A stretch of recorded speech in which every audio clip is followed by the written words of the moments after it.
Gabi ng Misteryo. Okay, mga ka-misteryo, mga ka-adventure, sa mga ka-UFO and ka-alien. Parang Ilocano lang, no? Ka-alien. Sa Ilocos kasi ang tawag sa mga kababayan ka-alien. Ngayon naman, dahil sa pag-uusapan natin tungkol sa mga extraterrestrials, mga alien. So, ka-alien. Alright, while driving back pa uwi sa bahay, may biglang nakipag-communicate sa atin. Noong una, di ko ma-distinguish yung pronunciation ng ano nila, kung anong saan sila galing. But it starts with letter K.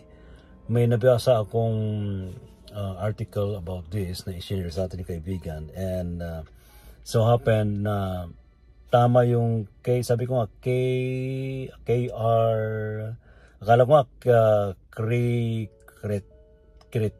Christian or what, parang KRI something. Pero nung chinek ko, it's Krulian. They came from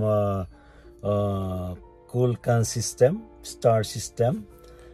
If we pronounce it in English, I don't know kung meron silang sariling, alam po nyo, sa totoo lang, magkakaiba kasi ang pronunciation na ng iba't ibang mga, kasi iba yung pagbinyag natin ng mga planet based sa ating kaalaman sa science here on Earth. Iba rin yung name ng kanilang planet sa kanilang planet of origin or star system of origin. Kaya nagkakaroon ng confusion. Totoo ba to o haka-haka lang o ano? No. Depende kasi yan. Sila ibang bigkas nila sa kanilang planet. Actually, sandali lang po, Corlians, no? May time kasi na when I channel extraterrestrial beings, yung language nila ang nababanggit ko ang na-channel ko. So hindi ko maintindihan. Like this one. Meron ba kayo sariling language, Corlian? Yes, we have. Sorry. that's sorry. Nakita niyo tuloy yung bibig ko. Okay. May time kasi, sandali mamaya siguro I can ask you on your words, on your language, how do you communicate with each others? Okay, so ilalapag ko na na booking. Sabi ko na sa inyo hindi pwedeng makita nyo ako na nag-channel kasi grabe, natutwist kasi itong bibig ko. Gumagano'n, di ba? So, alright. Now, it's about time that we communicate with the Krulians. Good evening sa inyo. Magandang buti nandito kayo. Okay. Natawa tuloy ako. Okay. This is serious again. Good evening to you, brothers. How are you? And it's also an honor na makakapanay ko kayo ngayon tonight sa ating maiksing usapan ngayon. I hope you understand Tagalog. Tinatagalog ko rin in Filipino language. Yes, we can understand Tagalog or your language, right? Because we're already here for thousands of years and we have already studied your language here on Earth, especially different languages. Oh, all right. So you can also speak in Tagalog. Yes, we can also speak in Tagalog. But of course, for the sake of those who want to listen to us, based on what you understand, so we can use English to convey our message to all of you. Okay, so what's your purpose of coming here on this planet? And honestly, ngayon ko lang nalaman yung pangalan nung lugar ninyo. I think it's Kulkan ba? Yes, it's Kulkan. Kulkan. Ganun ba pagkakapronounce? Yes, it is. and we are Krulians, and we came here on Earth for so many years now. Thousands of years ago, we are already here. So we are still here right now, and we live thousands of years based on our own life system. Okay, so what's the purpose? Well, technically we are here to help all of you. That's why, and we are helping each other with other star systems, with other extraterrestrial beings, to help you on this planet for your evolution. So what type of help you're trying to you give to human beings?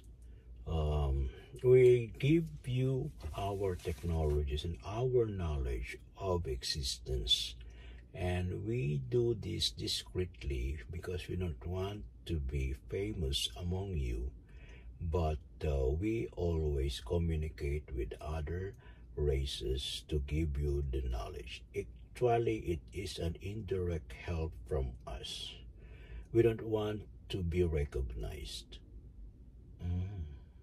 All right, but it is you contacted me. You intend to talk to me. What's the purpose of that? We want to directly tell our message to all of you.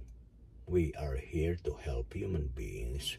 We are always here, and we will never ever leave you, because we are trying to help you evolve to higher dimensions, to higher evolution of your mind, your mental capacity.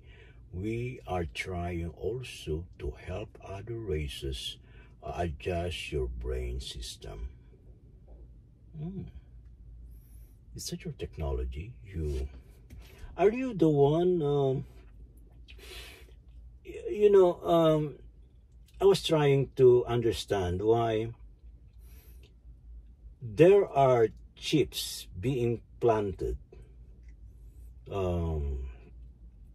to any ET contact. I can feel there's something rough. There's something behind my ear. What is this? Is this a chip? Yes, it is. Is it an implant? Yes, it is an implant. We do this when you are sleeping. Actually, we do this while you're sleeping, and that's it. So you don't know what's happening. Oh. Do you really do this while we are sleeping? So you abduct our physical body? No. We do this by your own astral body, and it manifests to your physical body. Interesting. So that's why. Do you really implant these chips behind the ears or any other part of the body of a human? We usually implant chips behind your ears, but there are people we implant them behind your neck, the back portion of your neck.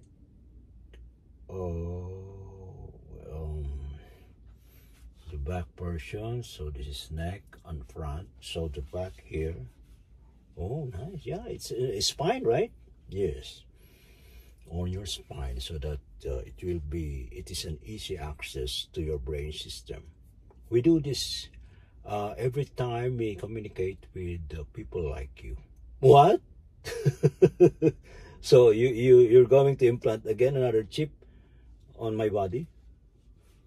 Where you already have the chip behind your ear, so we will try to do that again if it is necessary, but maybe there on your spine. Oh, but I'm trying to feel it, that portion. behind the neck. Wala naman. I cannot feel anything. But I know some people that they can feel something,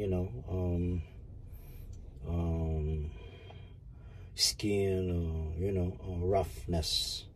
Yes, that's it. So we do this. We want to help the adjustment of the brain system so that you can easily access our communication.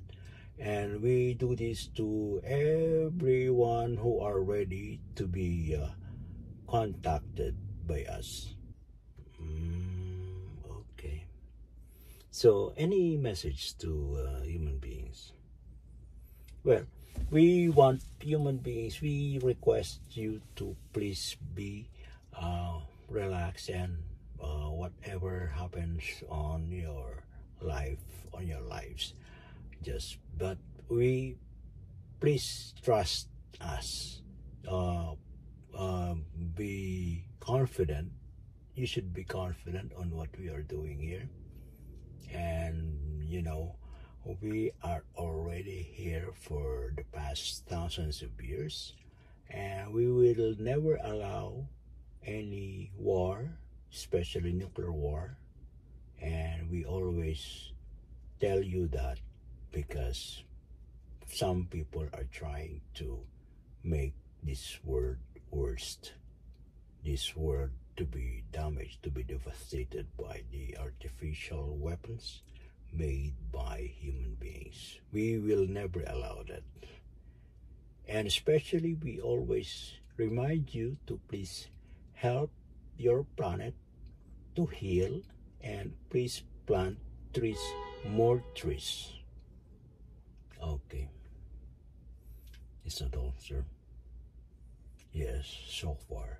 That's our message for humans. Thank you very much, Ray, for this opportunity, and we will be communicating again, and we will contact you again. It's very consistent, napaka-consistent yung anong takbo ng usapan. Di na ako lumalapas sa ganito, 13 to 15 minutes. May time na siguro mapalo ng 20. Bibiro. So these guys are new to me. This Crullian, tama ba yan? Kalimutan ko na tuloy. Crullian beings. Yan. I hope na yung pala, no? Sila ba yung pamuso pala sa implanting of chips? What?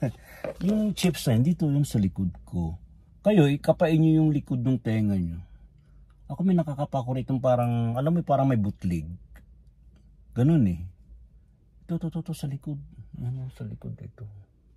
Ayan, yan. Banda dyan. Sorry, meron akong ito. Ayan. Yung iba sa may batok, sa may spine area. Well, tinanong ko nga kung di kaya kailangan ba talaga? I think sabi naman di na kailangan para makatulong daw, para mas clear yung reception ng communication. Talaga. Matagal ko na rin nakakapato. Akala ko ano lang. Ayan o. Kikita nyo ba? Ayan. Saan nakita ninyo? Di ko makita eh. Ayan o. Alright, so salamat sa mga nakatutok pa rin sa ating communication with beings, and more messages to come again. Marami pa akong hindi pa na-upload. Mayroon na akong communication with from beings from Jupiter. Ano ba? Orion ba na-upload ko na? Hindi pa yata, no? Ay, ito yung very interesting. Nagkaroon na ako ng telepathic connection with Brother Moon. Akala nyo ang Moon ay babae, yung kanyang spirit, yung kanyang spirit aspect. Lalaki pala.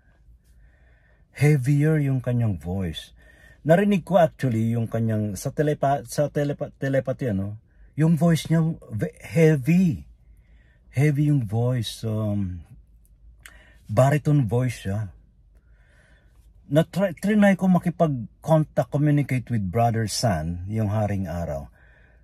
Male voice din siya, pero mas light yung voice compared to moon spirit. Tinanong ko si Dr. Joe, sabi niya, Dr. Joe, tanong ko sa kanya, totoo ba yun? Male siya, hindi siya female? Kasi alam natin, dahil Luna, ang ano niya, di ba? Lunar, yan, sabi nga, Luna. Akala natin babae. Akala ko nga rin. Pero na-surprise ako when actually siyang kumontak tumingin lang ako dun sa, kasi kabilugan, parang pabilog na yung buwan ngayon. Tumingin lang ako, sabi ko, kumusta ka na dyan, Moon? Abay, sumagot. Biglang sumagot. Pero sandali imimik ko yung voice niya. Hindi ko sa channel parang, okay lang ako, Brother Ray. Parang ganun. Okay lang ako. Wala akong sariling ilaw. Galing sa araw ang aking ilaw. Ang wish nga niya, magkaroon siya ng sariling generation of light. Pero hindi nakadepende siya sa sun. Siguro we'll try to channel Brother Moon and eventually Brother Sun.